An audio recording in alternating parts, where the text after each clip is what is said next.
Thank you for listening and welcome to the Life Radio Show, a once proud member of the now defunct Eventide Entertainment Podcast Network. I'm your host, Don Smith. Our guest co-host is Kevin the Zombie Rupert. We talk with a very bubbly actress and screenwriter, Charlie Marie. I may now have a second favorite Charlie. If you enjoy the show, like and follow the Life 1069 on Facebook and Don Smith Comedy on Twitter.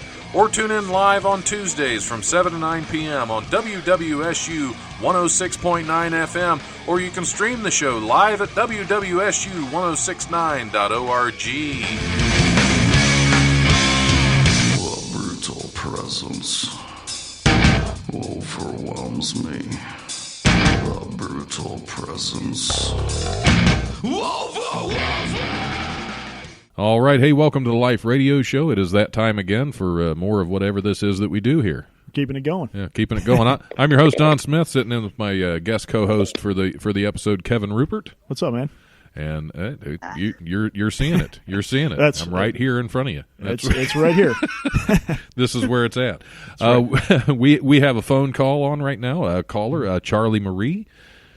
Hi. Hi. How's it going? Oh, where are you from? You're out in California, right? Yeah, I'm from San Diego. San Diego. All right. Yeah, all right. It is beautiful here. I wish I could show you guys. Yeah. I don't. Jealous. Yeah, I don't want to see it because we're in Ohio, so it's not that beautiful here. It is not. Actually, it's not bad today. The sun's out. At least, it's still like sunny. 32 degrees, but the sun's out. Yeah, so. it's cold as I hell. heard But it's been warmer up there lately, honestly.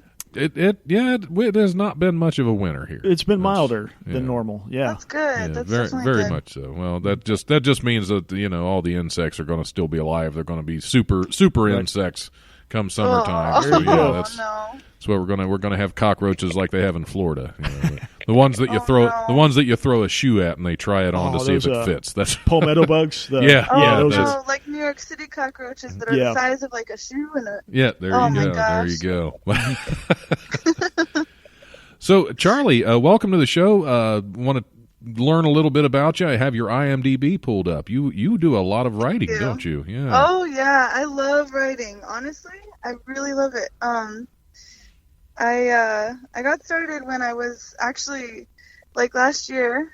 Somebody asked me if I could edit their screenplay, and it was for Jovan for one of the Closet Game movies. Okay. That you could probably see on there. And he's like, "Can you edit my screenplay?" You know, his grammar. He is brilliant when it comes to plot line, but grammar and that sort of thing is kind of like Not that's his my strong suit. And we kind of like balance each other out there. And so it was great. I did one short film like that, and then after that, I picked up a whole bunch more, and then my friend told me, you know what? Did you know that you could actually do this for basically a living? You could literally write and edit and just get into it. You're really good at it. And I was like, I don't know if I'm good. And anyway, so eventually I started writing a lot more. But now, did you do you have an English degree or anything? Is this something you've just done for a long time, or? No, I don't have an English degree, but Okay. I've honestly been telling stories since I was a kid. Oh, cool. It's kind of funny. My English degree doesn't help. I have one, and I'm a comedian. So it was funny because I was a kid. My grandmother, I would wake up and I'd go in her room and I would try to like wake her up and get her out of bed, and I wanted to go to the beach, and so I'd be like, come on, get up, and she was like, why don't you lay down and tell me about your dreams? And I'd be like, okay.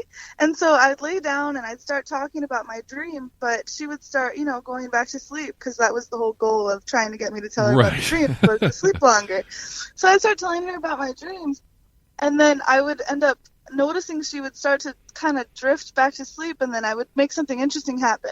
And it would turn into a whole story with like sequels and, everything. And so I went from just telling my dream to making up stories every morning. And so it comes kind of naturally. Well, that's good. Wow. That's good. That's an interesting way to hone that skill. Exactly. Yeah. Yeah. And if you had gotten an English degree, you probably wouldn't have any dreams anymore. Oh man. Just crush it. true. The college just crushes it right out of you. But my actual passion is acting, though. I mean, I love the writing, but acting is my favorite thing to do. Now, yeah, I noticed you have a couple of credits on there for acting. You have Yeah, I just got started this last year, but I really, really love it. I mean, I took theater in college and high school and stuff, Nice. you know, so obviously, like, I have taken classes. I've taken classes that are like workshop type of things too. right. I've taken about 4 or 5 of those, but I really, really love it. I want to get more into it, you know? I want to do more things.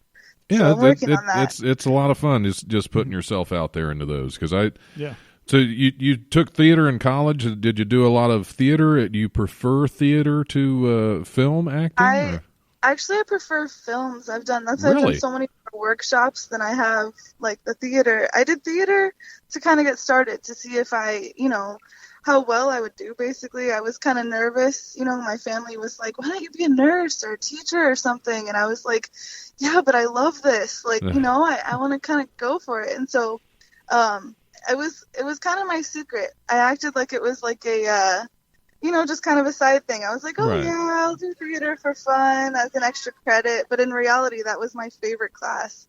Oh, yeah. And, you know, I was nervous to tell my family, like, actually, instead of nursing, I'm going to do acting, you know? Yes, much more lucrative. Yeah, but I told them this last Christmas, and they were actually really, like, really, really supportive. Like, especially my grandma. She was like, you know what? I think you'd be great at that. I think you should go for it. And I was like, yes. Well, that's good. That's good. Yeah, a lot of times that doesn't happen. Yeah, I know. I'm really blessed. But so I've been going for it since, and it's definitely exciting. I love it. I just finished one, like maybe a month ago. Not quite a month, like 3 weeks ago. And they liked so much what I did for my role. They called me and they're like, "Hey, can you come back? We want to add some more scenes for your character because, nice. Well, you know, it was a short film, but we want to make it a bigger film." And so, pretty excited about that. Yeah, that's always fun when they like you enough to expand your role. That's Yeah, Absolutely. I thought it was awesome. Yeah, I had that. I had the fortune of that happening in 6 Feet Below Hell, which is a that's feature right. film I was in a couple years ago that actually is still floating around Redbox somewhere. It's almost 3 years Wow. later. Almost 3 years later, it's still out out there. there. But yeah, my That's character. good. I was supposed to be one scene and gone, but we had so much fun because I had to ad lib everything because we lost. Independent film is kind of weird, Yeah. and we lost our location the day of the shooting. We got there, and the guy that was supposed to let us in, apparently he partied a little hard the night before and didn't wake up to damn. let us into the room. So we lost our location. The script was pretty much written specifically for that setting. location. Yeah. Well, independent film, you just got to roll with it. So we found a new location. We went over there. The only problem is the script didn't match. So probably 95% of what I did in that first scene was all ad-libbed. And we had so much fun doing that he rewrote the ending and brought me back. Nice. What? That's awesome. yeah. It's fun when those weird things happen, those unexpected. That's Yeah. what I love about independent film is there's always weird things like that happen. But Yeah, you gotta just go with the flow, roll with the punches. absolutely. Oh yeah, otherwise you'll never get it finished. Yeah, exactly. Yeah. You stress too Yeah. much about having everything perfect. It's never going to be perfect. You might as well just film what you got and try to make it work. Yeah. That's crazy. But Yeah, I think one it's of the ones. Oh, go ahead. Go ahead. One of the ones I worked on, Eternity. Probably see that one as like the biggest one. Yeah, You know, the main yeah. one on there because that's the one that we just finished. They just finished editing recently, and I was the script supervisor and associate producer for that, and then extra, you know. But that was like we had all these things set up. We had all the locations set up. Everything was good, and then you know it started like. It was in Tennessee, so it started like, you know, icy rain, Right. like just real icy. And we're like, okay, we got to hurry up and do this. And, you know, we're like, hold on, let's do this right, though. Like, let's find the Right. balance between doing it right and getting it done quickly, you know? Yeah. It's a tough balance to find in a lot of film. Especially if Yeah. you're shooting outside in the elements, like Right, right. Because everybody wants For to sure. get back in the heat as soon as possible, but sometimes you got to do those extra takes. Oh yeah, I think one morning when we Yeah. were filming the Goocher up here, the Goocher, love that name. It's a great horror title. movie. It's a horror movie. But one day when we were filming that, I think it was 16 degrees out, and we were filming all outside. Oh, that sucks. So we're covered in fake blood, and this it's freezing to us as we're man. going. Oh, It was miserable, but it's one of those things. It's like, even though this is miserable, I love doing this. Yeah. yes, it's fun. a weird thing, but. See, Yeah. I'm kind of the opposite. I actually prefer the theater. I prefer live theater to Oh, film. really? I just don't have time for live theater. But Yeah, 'cause you I got love everything. doing film. But yeah, because a lot of actors I talk to, they're partial to theater. So it's different talking to somebody who prefers film. Yeah, it's honestly, my eyes stand out a lot as far as like, emoting and all that. And like theater's fun because you can be big, go Right. big or go home, right? Right. But film, I can just feel it, and it's like the camera catches it anyway. Yeah, it's amazing. I think film requires a lot more subtlety, where theater you kind of have to go over the top and emote larger because it's Yeah. live and they There's can't like a do performative close-ups. Yeah, they element. can't do Yeah. close-ups. Right. Exactly. Yeah, so and I'm a it's ball of emotion, so I mean, you just look at my eyes, you know exactly what I'm feeling. yeah, which definitely translates well into film acting. Yeah, exactly. Yeah. Well, what makes you like theater more? I think it's the same reason I enjoy stand-up comedy. It's the instant reaction. You get an yeah. instant reaction from the crowd. Whereas if you're on a movie set, I mean, nobody's really reacting to what you're doing other than the person you're playing opposite. You don't know if you did a good job, and you never really know for sure how the audience is going to take it until everything's edited and together and you actually have a product to put out.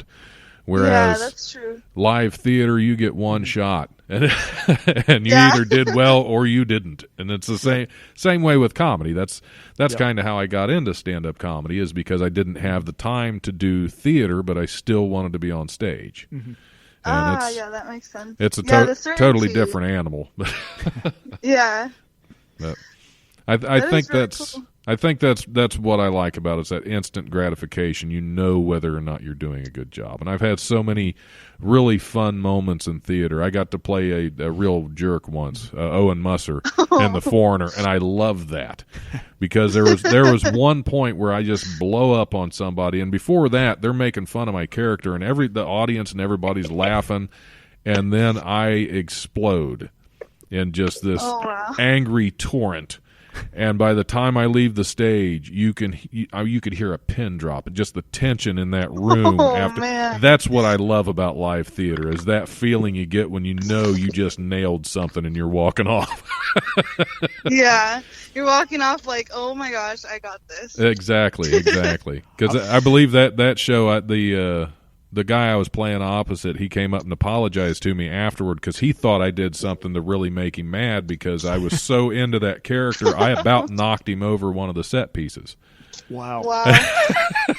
But I was in the moment, and I was just feeding off of it. I wonder if that experience is what sparked your, like, kind of, because when you do stand-up, there's sometimes an angry element to it that makes it funnier. Me? Yeah. Well, but no, I wonder if that's where that's the origin of that persona on stage. It could be. Like, it could be. That's Maybe I've pretty just cool. always That's wanted to an be a bad interesting guy. insight. That could be. But yeah, what were your you've done some theater, right? Or you've done a lot of theater. So, what were some of I your did a lot of favorite roles? Gosh, one of my favorite roles. I was Laura in the Glass Menagerie, Oh, okay. and it was like, I think that one was actually high school. I don't even think it was college Oh, wow. yet. But my director, he was like a senior, and I was a freshman, and I think it was my first one that I ever did, and he was always telling me, Charlie, project. Like, you need to project louder. Hmm. And I was like, okay, but I'm trying to, like, feel it, you know? Like, he's like, yes, but your voice is soft. You need to really project and say it. And so I spent that entire year trying to project. So then a different a different thing I was in. I was like an extra in like, because I was just a freshman, so they didn't have me in anything big yet. So I was an extra in like the Christmas play that we did, and I was like a newspaper stand seller, and I was putting the newspapers out, and I was like, extra, extra, and apparently I said it so loud that they wanted me to quiet down. So I had to learn the difference between, projecting as a main character and projecting as an extra. Right. So Extras don't project as much. Right. Yeah, for sure. But that was my favorite one. I don't know if you've heard of The Glass Menagerie. I have. I haven't seen the play. I know it was a film a while back, years and years and years ago. I haven't but I actually haven't seen this film. I'm trying to remember who was in it, but it's been so long ago that. Yeah, I'm not sure. Yeah. I'm thinking early '80s is when that came out as a film. Might have been further back than that. I'm old. Very, very emotional piece. That's for sure. Yeah. So I got out all my emotions in that one. Yeah, I've stuck mostly with comedy. Even in acting realm, a lot of it's been comedy. I have a couple of drama pieces, but I love the comedy. Yeah, well, you have a forte. You like what you like. Yeah, absolutely. Speaking of which, so we often, as comics, we talk about our worst time on stage or like our weirdest experience. Do you have like a one of those experiences, but in the realm of film? I don't know if it would constitute as like weird, but it was it's funny to me looking back on it. So I don't know if it'll be funny to you guys. Let's see. I mean, I have a couple. This one is theater. Is that okay? Or oh yeah, that's fine. Do you want absolutely. it to be film? Okay. So this was in college, and this girl, Charlie, which is very similar to my name, Charlie, and for some reason she was very like, she wore a lot of black, and she had like, the choker necklace, and I was very bubbly and like always wore bright colors, and we just had opposite personalities. She was very kind of dark, and I was very kind of like bubbly and out there. And the director, like the teacher, he was like, you know what? I'm going to cast you as Elphaba. And he pointed to me from Wicked. And then he's like, and I'm going to cast you as Glinda. And he pointed to her. And she looked at me and she's like, yeah, no. Like, she's Glinda and I'm Elphaba.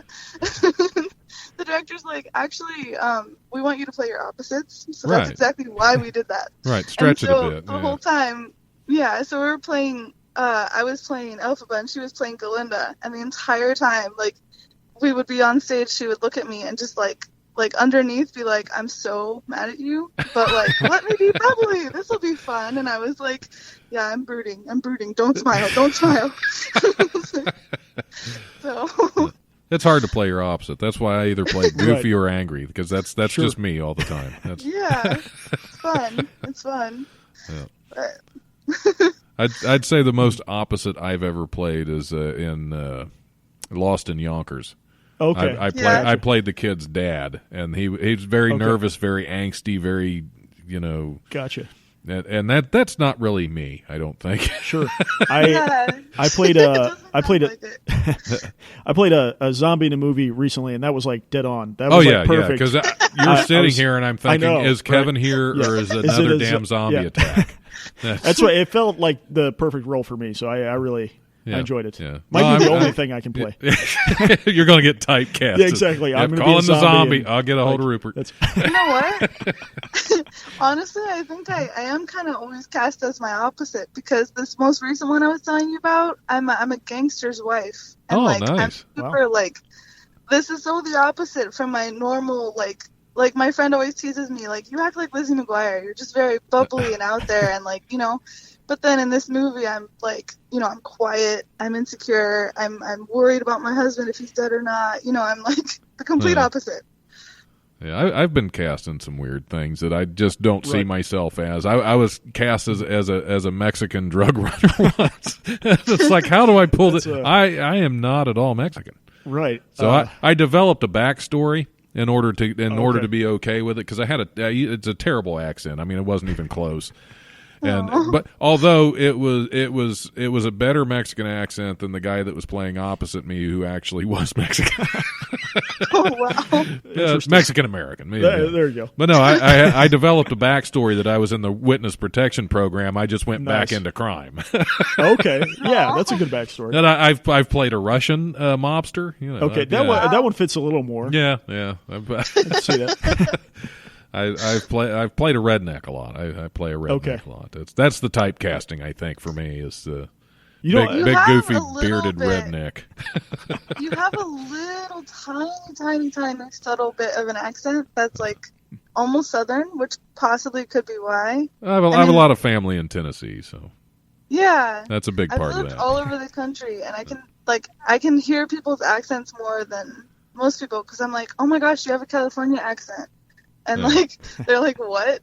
I'm like, yeah, for real. Is that a thing? Right.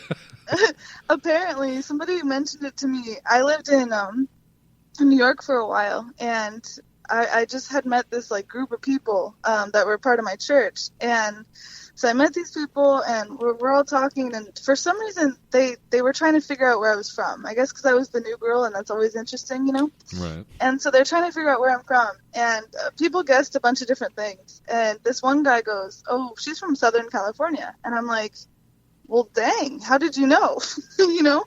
And he's like, you have a California accent. And I'm like, Californians don't have accents. You talk like the most plain, like, kind of way of talking. And he's like, yeah, no, you do. Like, you really do.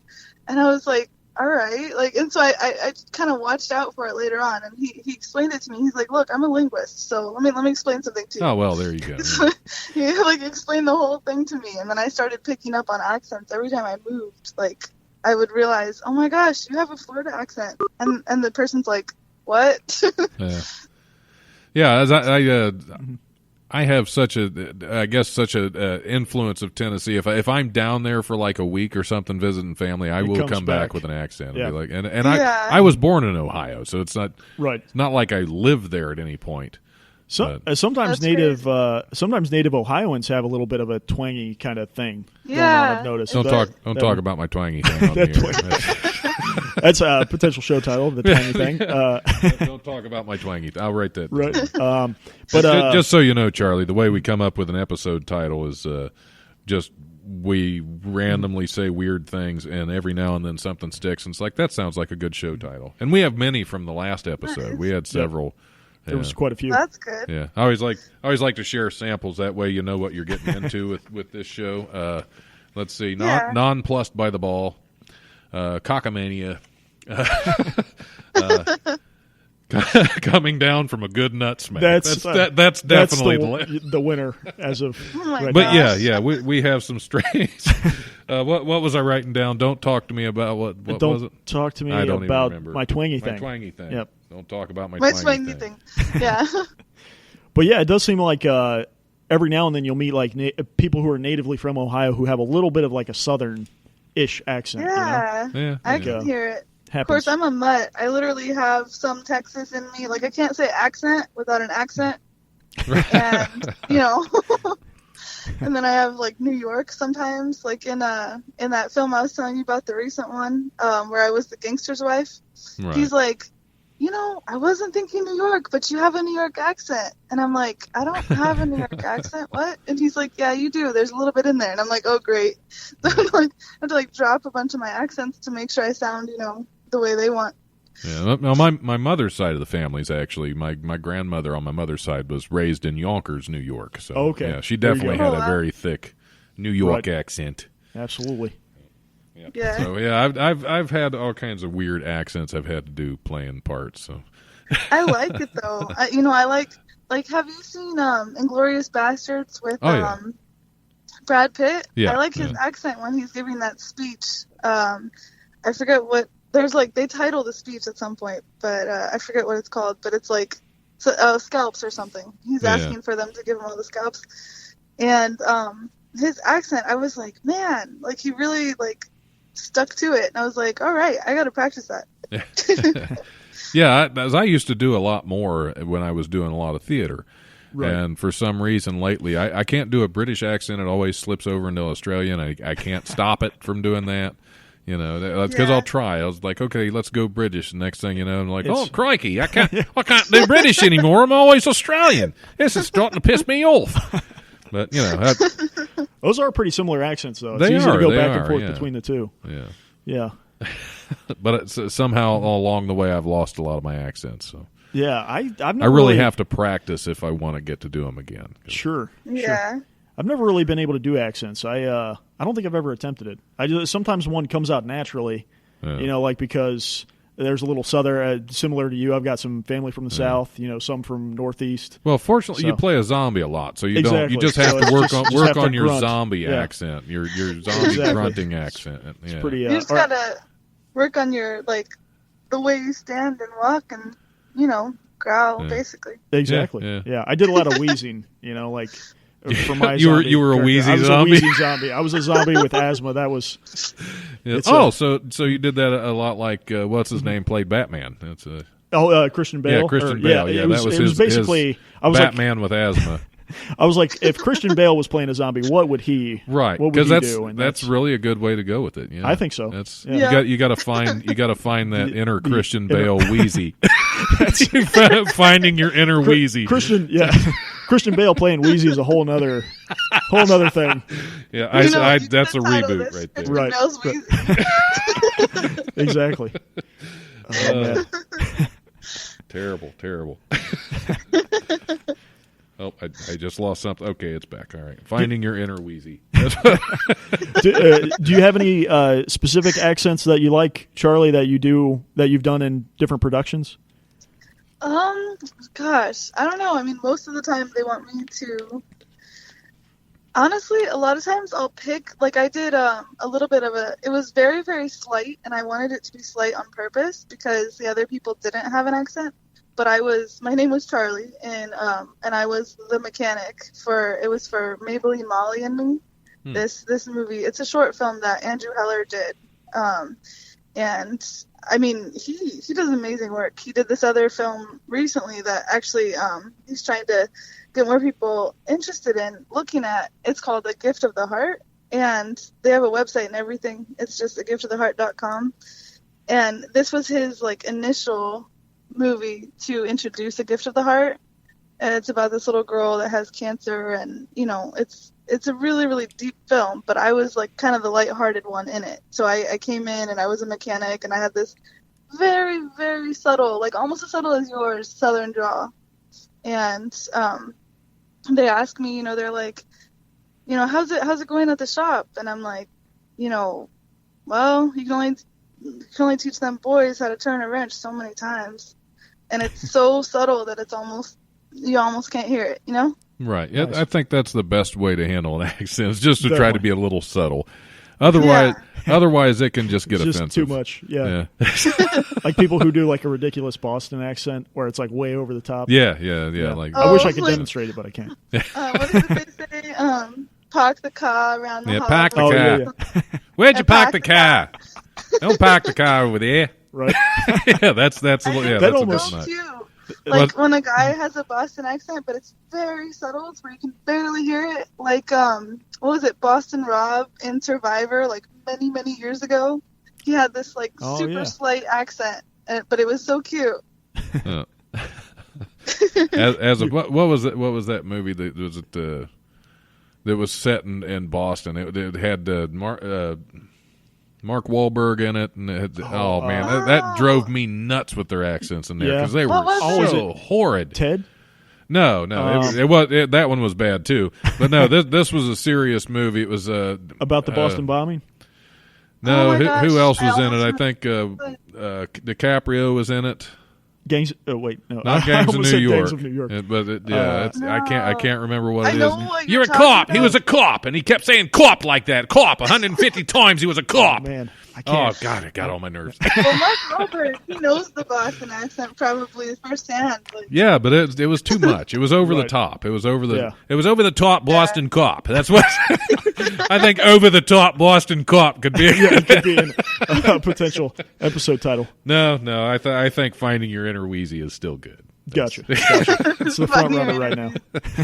All right, well, we're going to have to take a short break, just Okay. because this is where I always take a short break. There we go. You know, we got to stay on schedule here. If this, All if we, right. if we You're get the off boss. track on the Life Radio show, we will be completely lost for the next half hour. Yep. Not really. We're always off track here, Charlie. All right, I'm going to go ahead and stop this. We will be back here shortly. I'm probably going to play a song. What was it I said I was going to play last time? The dude, not Haywood Banks. Yeah, it was Haywood Banks. Was it Haywood I Banks? I can't remember the song. Oh, something about something to the crotch. Oh yeah. Trauma to the groin. Trauma to the groin. that's- Yeah. There we go. Yeah, I might play that one now. I might play that one. I don't know. Nice. We'll play something. Enjoy it. Whatever it is, it'll be great. It's going to be good. All right. We'll stick around. We'll be back here shortly.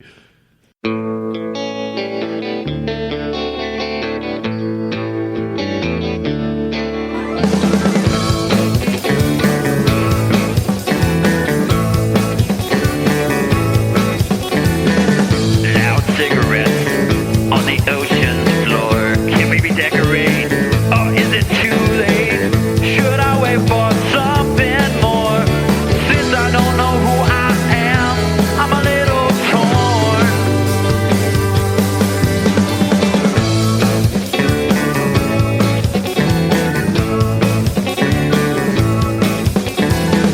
Half-eaten bottles in my bed. Mirror tells me my nose is too red to go to church Sunday morning. Should I run for governor? I'm a little torn.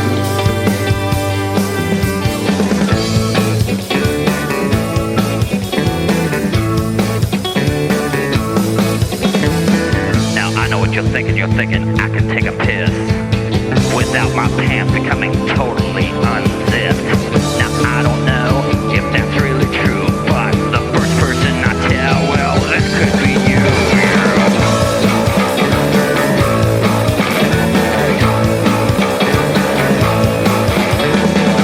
Fire alarm is screaming at me. All I wanted was to reheat my keys. The light's too cold. It's taking form of the second lady. I'm a little torn. I'm a little torn. I'm a little torn.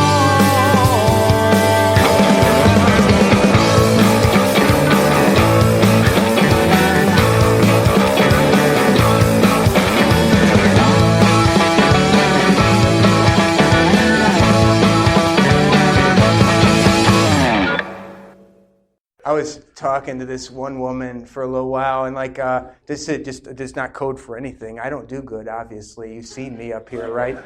You hear me talk, she's like, I'm still friends with 85% of my ex-boyfriends. And all I could think is 85% requires a divisor of at least 20.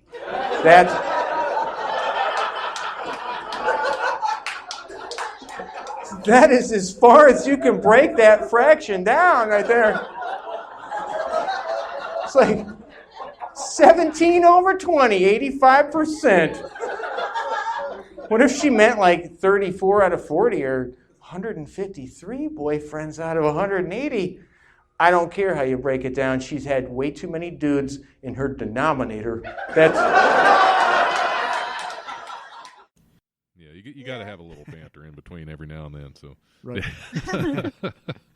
so yeah, Be like, man, we recorded that. Yeah, let's try all that again, and everybody get excited. This is the first thing. This is the first time this has happened. I'm just kidding. Hey, hey, welcome back to the Life Radio Show. See, I was actually recording some of that, so there we go. We got some. yeah.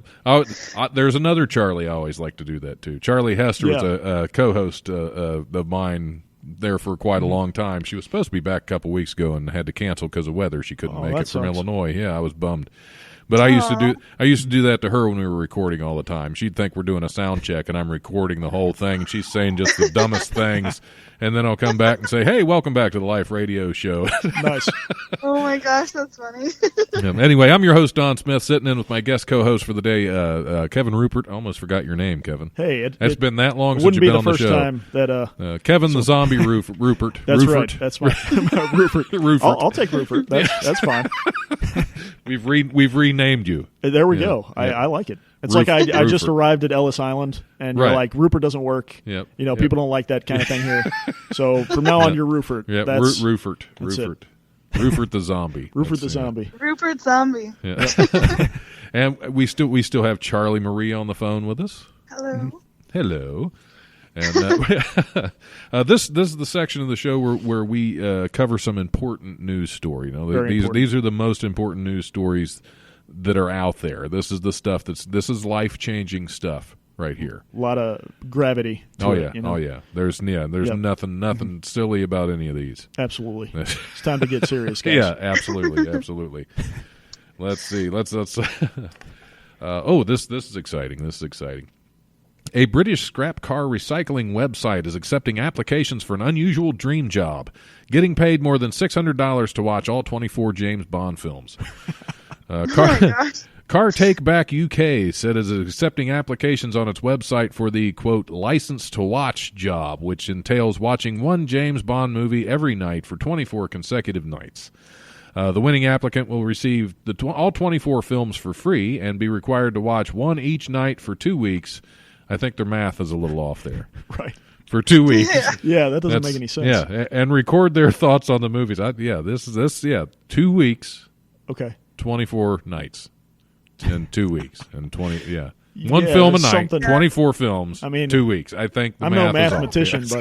but So how does time work? Is that who knows? I'm a little confused. Anyway, the website said the winning applicant will also be required to fulfill a top secret assignment that won't be revealed until the person is selected. My guess is that that's top fun. secret assignment is find out where the other days went in those 2 weeks. Solve that mystery. Yes, we That's are your- missing 10 days out of those 2 weeks that you were supposed to watch 24 nights worth of films. Right. You know, maybe they're expecting you to make it your life every day, all day. Yeah, Hey, Watch 24 films over and over again. that could someone's- be. That could Someone's be. got to do it. You know. Yeah, Yep, someone's gotta do somebody's it. got to watch these James Bond. They're not going to watch themselves. Did it really say that one of the prizes for watching all the James Bond movies is all the James Bond Yes, movies? you get them for free. That's it's like, but you already saw them. That's yeah. Oh, Well, no, Well, they plus don't you give them have to to you. already They don't have give them. them to you afterward. They Oh, give them to they you give so them- you can oh, watch them. okay. You don't have to pay to watch well, them. Is what they're, yeah. I guess that's cool. Yeah. That would make sense. Yeah. I Yeah, mean, if kinda you're like need a it. James Bond fan, I don't Right. know. Yeah. Like Are the you a James biggest- Bond fan or? Not a whole lot. This is kind of weird, but I liked Pierce Brosnan's James Bond. Really? Yeah, which is the one that I find people are often annoyed by. Like they either like Sean Connery or Daniel Craig, but I kind of like Pierce Brosnan. And, I like him too.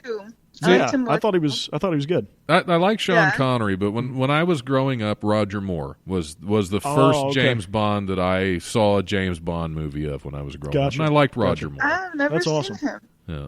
I'm gonna have to see those now. Yeah. Yeah, I don't think I've seen the Roger Moore James Bonds. He was either. he was in early '80s. He was in a Yeah. couple of the James Bonds, and I liked Roger Moore anyway. Gotcha. I may have to enter this contest just There so I you- can just see. so you can see the full range. yeah. You could tell the difference with the Exactly. actors. Yeah. I don't think I've really watched a whole lot of them. Gotcha. I've seen Did some they of like ever- the old Sean Connery ones and the Roger Moore ones. I haven't watched The newer. any of the Pierce Brosnan or the Daniel Craig or any of those. There was Right. somebody else there for a while that I can't remember. Yeah. Did Yeah, they I'm ever not have sure. a girl play James Bond? I mean, I think that would be kind of cool. They're actually going to. Really? I was Really? reading about this the other Nice. day. Yeah, next year or maybe 2022. I think they're releasing the first What? James Bond where it's played by a female, and I think it's just called 007. Oh, Man, okay, I'm gonna have Or to something. audition for that. Yeah, there you go. That There you was go. awesome. Charlie Marie is 007. 007. Oh my gosh, That's pretty cool. so amazing. Yeah, you're going to have to save that sound bite when we release this. That way. Right. Well, Can say that. well, All right. Firefighters in Houston shared photos from a rescue of a man who went exploring in the bayou and ended up trapped in the city's sewer. Dylan Bryant said he was exploring a bayou in southwest Houston. I didn't know there were Houston bayous. Yeah, I thought that was more of a Louisiana Right. type thing. yeah. I thought that too. Apparently Houston has them. They must have imported them. Texas bayou. Dylan Bryant said he was exploring a bayou in southwest Houston when he ended up traveling about 100 yards down a sewer line. I can't go back because of how I had to scooch through, Bryant told KTRK-TV. I'm in the middle of open raw sewage in this little bitty box. Bryant shouted for help, and his cries were heard by a man passing by a sewer opening on the street. He was walking by, and he was like, is somebody talking to me? Is somebody there? And I go, hey, man, down here. Like something out of the Ninja Turtles, Bryant recalled. Okay, that's... the man had a nearby woman call 911, summoning firefighters to the scene.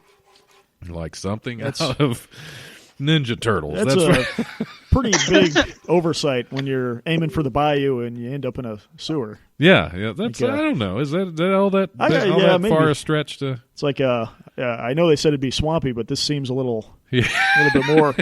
That's just swamp gas. That's what that is. Yeah, I guess this is what the bayou is like. Yeah, just keep going.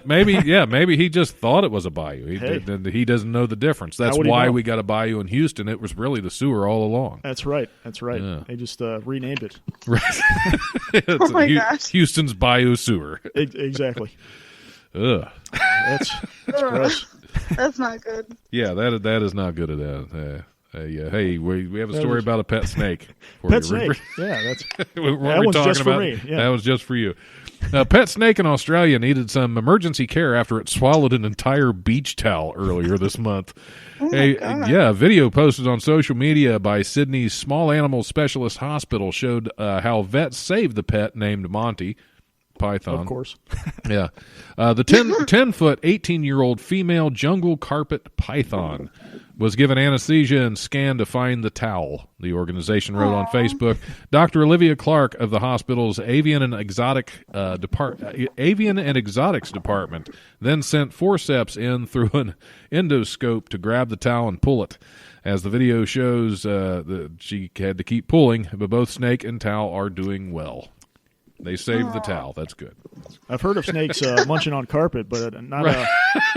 Okay, well, it was a carpet python. That's that's true. Yeah, it was an 18-year-old female jungle carpet python. Jungle you want to stay away from the jungle carpet because that's that's never that's like 70s stuff right there.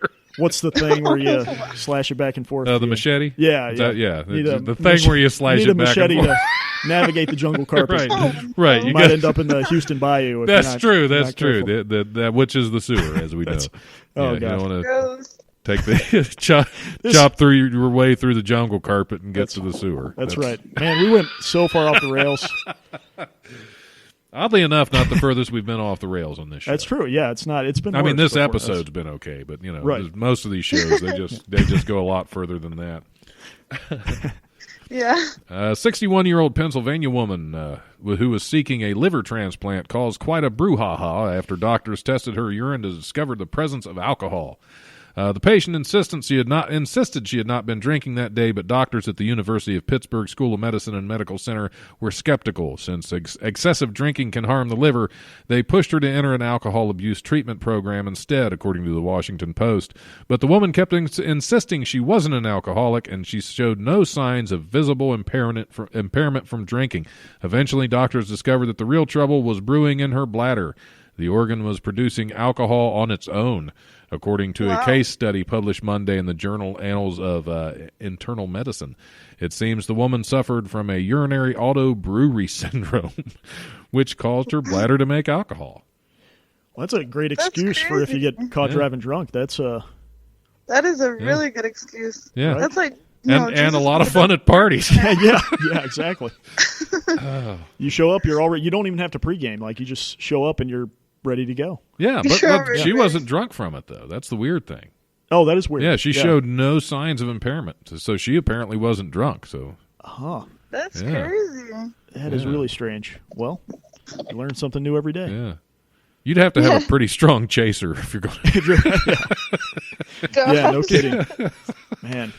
If it gave her, Yakov Smirnoff vodka.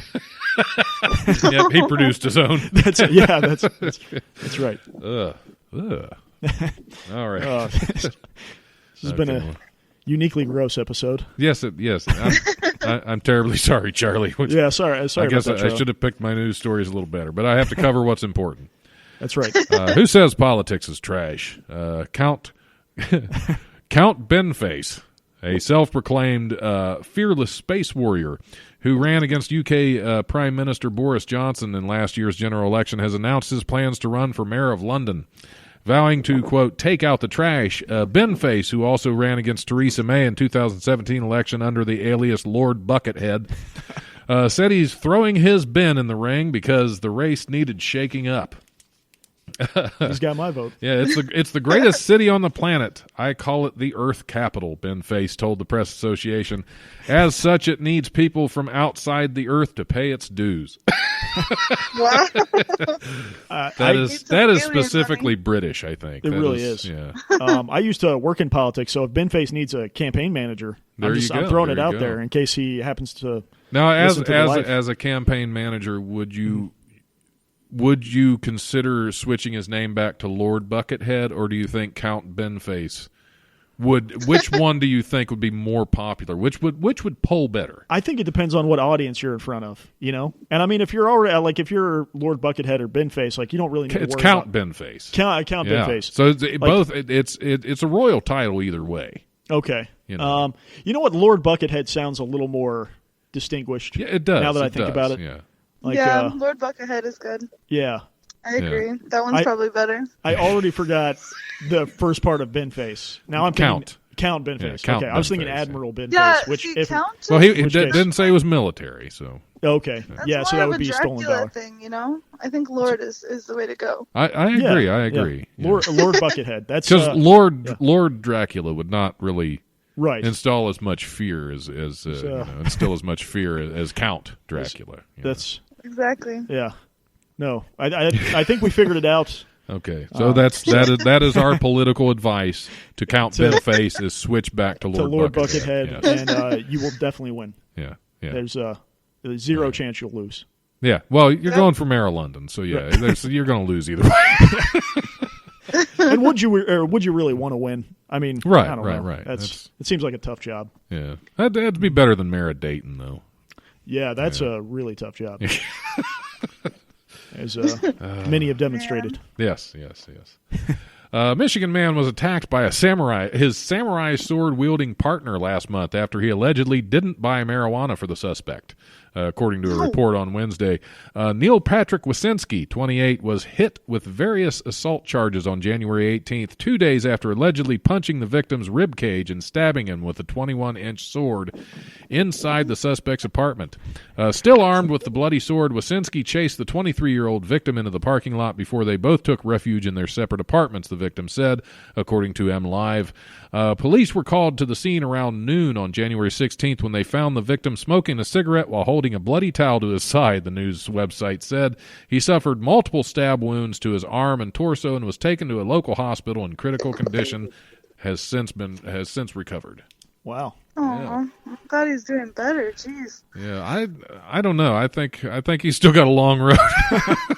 He should have just bought the weed for his friend. That's what he should have done, or his partner, because that was his boyfriend that did this. That's right. Because he did not buy him weed. Yeah, he clearly made a mistake. That's true. That's true. And go ahead, sweetie, buy your own weed. Jeez. Right. Right. If you're going to get that upset about it, that's Goodness. I don't know. I mean, I feel like he's on track to run against Lord Buckethead. For really, you think this was a political move? I think it could be. Yeah, he's positioning himself, and I like his chances. To be honest. So he would be like what, Captain Samurai Gut? Yeah, that could work. Okay. Yeah. I don't know, because he doesn't want to go with Count. We've established that. That's right. Yeah, that's right. Yeah. Captain Samurai Gut's pretty good. I like it. That Lord Buckethead versus Captain Samurai Gut. That would be a showdown for the ages election. right there. Speaking of showdowns, March 10th. Yeah, I have to throw it out there again. Right. March 10th on the Life Radio Show. Yeah, we have Scotty Mad Dog Mays going up against Autumn the Hatchet Hatcher. One of them might have a samurai sword. I don't know. It just became a samurai sword fight. It started out as we had no idea what the it was just a friendly landscape. Competition, and now we've stepped up our game. It's life or death on the Life Radio Show. Yep. Oh my gosh. the Life or Death Radio Show. The Life or Death Radio Show. There you go. There you go. That's we've just upped our importance right there. Absolutely. So up Oh, my yours. gosh. High stakes. Yep, high stakes life or death radio. Definitely high stakes. Oh man. With samurai swords and everything. Exactly. Yeah. Let's see. A mysterious stench. Another Houston Bayou Yeah, story. another Houston Bayou. Nope, this is in Pennsylvania, so it belongs there. Okay. Mysterious stench once again struck parts of Delaware County, Pennsylvania this week, overwhelming residents with its pungent odor and baffling investigators. The smell has recently been reported in towns across the county, including Glen Olden, Tinicum, and Upper Darby, just outside of Philadelphia. While no one knows what the elusive smell is or where it comes from, residents have described it as fuel-like. Depends on your fuel, I guess. It's like a sulfur, smoky. Okay. Glen Olden resident Smoky. Smoky. Terry Pelham told KYW TV. As soon as I got out of the car, I could smell it. It was overwhelming, resident Deanna Delaney said. I was afraid to smoke. I was like, where is this coming from? I literally thought a gas main had broken. Wow. So, yeah, they're afraid to smoke in Philadelphia, Pennsylvania because of a fuel-like smell. That town probably uses a lot of Lysol right now. What's that? They probably are using a lot of Lysol right now in their homes. Like, Oh, yeah, just oh, get yeah. out of here. It's weird how they said it's like a fuel smell, but it smells like sulfur because typically fuel is like completely like I'm thinking like what gasoline smells like, and that's actually Right. not bad, you know. Well, I mean, you have gasoline? From time to time. You need to yeah. talk, Kevin. We'll talk after the program. Okay, but, because I feel like this is a good This is medium to the- talk about your addictions. gas huffing problem. Yeah. Yeah. It's Is this why you're typecast as a zombie? it might be. Oh, my You show up on I, set all hopped up on fuel. It's been a tough couple of years. It has. That's okay. We're all friends here. We're all friends. I'm gonna have here. to take a There's hiatus. no judgment. This is a safe space. Yes, Safe this is. So thank you. It's a safe Yes, space. this is a safe space. Absolutely. No, absolutely. my gas huffing problem isn't that serious yet, but Okay. if it does get serious, you guys will be the first to. Well, keep working. Yeah, keep working you know on where that. you come. Yeah. Thank you guys. I How feel very supported. When does it go to a serious problem? From just like a social huffer? I think when you move on to like cleaning products, you know, like you start huffing Pledge and 409 and Pledge is hardcore. That's some hard it stuff is, right there. yeah. That's you'll have some visions. That's for sure. But okay, so it went off the rails there. That's a little bit. An Ohio man said he's giving up solid food for Lent and switching to a beer-only diet in an attempt to set a world record. I'm in. I'm I'm right down now. for Wow. that. Del Hall, who made headlines in 2019 when he lost 44 pounds in 46 days on his beer-only Lent diet, said he's planning to extend his fast to 50 days this year to set a world record for the beer diet. Hall, sales director of 50 West Brewing Company. It's all a publicity stunt. It's promotional. Yep. Hall, sales director of 50 West Brewing Company in Cincinnati, said he decided to extend the beer diet after hearing about another man who completed the beer-only Lent diet. I don't think the extra days are going to be a struggle. The hardest part is the first few days when you're stumbling over things, Hall told the Cincinnati Enquirer. So, the beer-only Lent diet. This is like a redneck miracle, you know? It's like, remember like in the Bible when Jesus survived 40 days without food? Or was that what it was, 40 days without food or something? I really don't remember. 40 days and 40 Yeah, he nights fasted walking through the desert. Yeah, he fasted for 40 days in the desert. That's kind of like, this is the same thing except for hillbillies. He's got beer, Yeah. It's a The beer alcoholic fast. Jesus. Right. He's about to start a religion by accident is what's going to... I can see that. I can, especially in there are so many microbreweries in Cincinnati. Definitely. Yeah, there are all kinds of religious sects already. Just not sex, but sects. No, SECTS. but also, there's probably a lot of that down there too. I don't know. I mean, I'm on board with this religion. Sign me up right now. What would the religion be I called? don't know. I feel like our country would go from the opioid addiction thing to alcohol addiction. That would just be bad. We're already in an alcohol addiction. That's just adding to it at this point. But I think you could call it the Mormon religion, but you take out the second M. The moron. Yeah, that makes sense. That makes Or sense. no, let's see. What else? that was my best one. Yeah. I'm thinking something to do with Yingling, since you're all into that. That's right. Yeah. There's nothing. Nothing comes to mind. We can't. We'll have to work on this. We'll get back. We'll think about get back it. It's with a you. take-home assignment. Yeah, that's your take-home assignment, and the gas huffing. That's so we're right. going. The alcohol origin. You have two things Stop. to work on, Kevin, before you come back. Stop puffing gas. Work on the.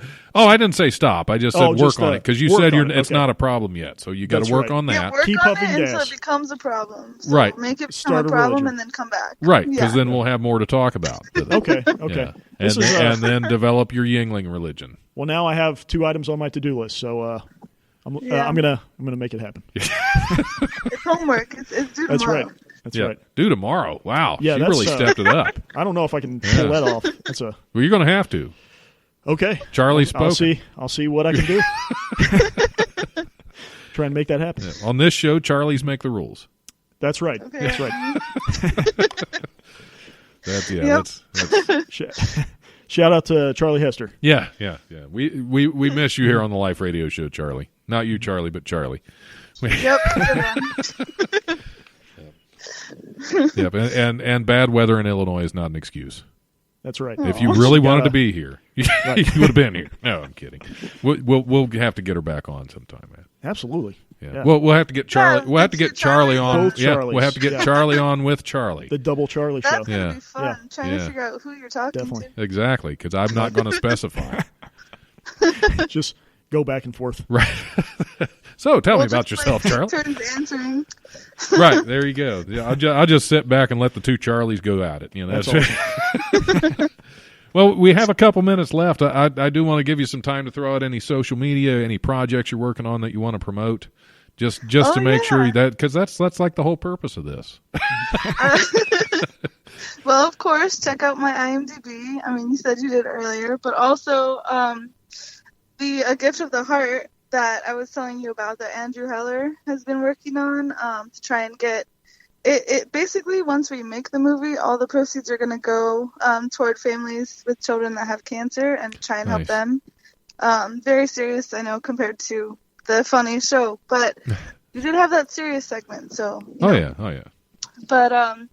But anyway, so it's just www.agiftoftheheart.com, and you can get like a mug or a shirt or something like that, and it goes toward the movie, and then after that, that money from that will go towards the children with cancer. Excellent. So it's a really cute little movie too. You can actually see the trailer on my Facebook page, which is just Charlie Marie also. So. Okay. Yeah, I'll put a link to the trailer when this episode goes out. I'll put a link to it in the description of the episode. That way. Yeah, that way really it gets it out there a little bit more.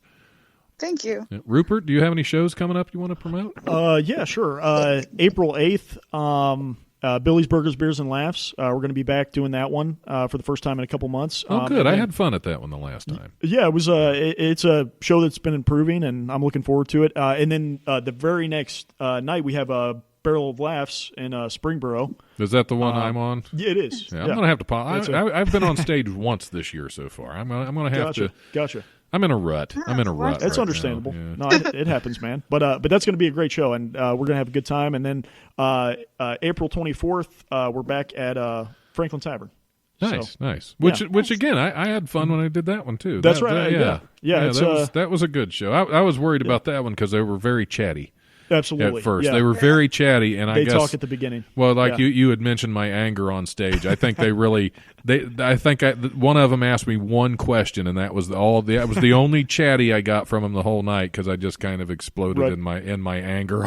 But they enjoyed that though. They it was a good set. Yeah. It was.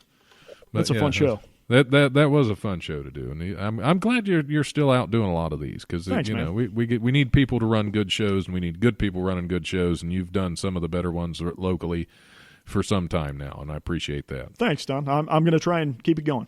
All right. Well, thanks for coming in as guest co-host. Absolutely. Charlie Marie, thanks for coming on. Thanks for calling in. It's great to talk to you and get to know you. And it was great talking to you too. Yeah, and good luck with everything. Sounds like you got a lot of things going on with the acting and the writing, and that's fantastic. And we will see you. We will see more of you out there. Definitely. Yeah, thank you. Yeah, I'm looking forward to doing a lot more acting. I line up like 5 or 6 babysitters at a time because I want to make sure I get there on set, and I don't want to, miss out on anything. Oh yeah, because that's definitely you don't show up on set. That's hard to get cast again. That's true. I have like 5 babysitters per time that I have to be on set, so wow. I always make sure I'm ready. That's well good. prepared. That's good. Yep. Yeah, because there's a lot of directors. I work with a couple of directors. I've actually seen them fire somebody for being late, and it's sure. Yeah, I know. They don't. They don't mess around. Yeah, independent film. A lot of times it's a more friendly realm, but there are still some that to them it's a serious business, and they don't. Yeah, I work with William Lee a lot, and he is like that. He is. If you don't show up, he's like, we'll recast. Sure. You know what they say about if you're on time, then you're late. If you want to actually be on time, you have to be 15 minutes early. What is it that there's like a phrase you say? Yeah, I'm always early anyway. Yeah. No, that sounds correct. That's definitely. I don't remember the specific phrase, but yeah, for sure. Yeah. So always try to be early. Oh yeah, it definitely helps. It makes a good impression, and you get a lot more work that way if they know you're reliable, because that's. Especially again, an indie film being reliable, it's a hard thing because people aren't. Yeah. A lot of them you aren't always getting paid much for or at all, and some people don't take it very seriously. Gotta but make sure you're on time. Yeah, it definitely pays off in the long run. So for sure. Well, I remember the phrase. It was if you're on time, you're early, and if you're early, you're on time.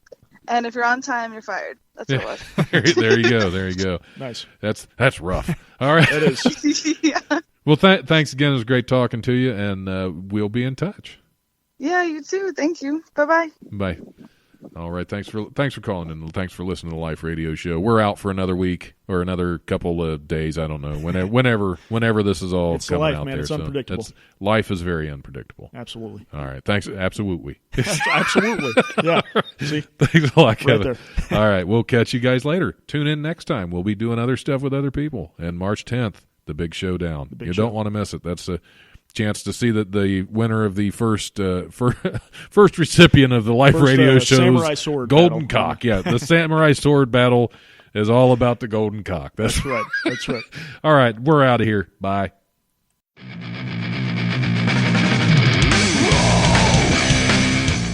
Thanks for listening to the Life Radio Show podcast. Check it out wherever you listen to podcasts. Remember, if you want to listen live, we are on Tuesdays from 7 to 9 p.m. on WWSU 106.9 FM. You can also stream the show live at WWSU1069.org, and we go Facebook Live at the Life Radio Show's Facebook page. If you have suggestions or comments, feel free to email thelife1069@gmail.com.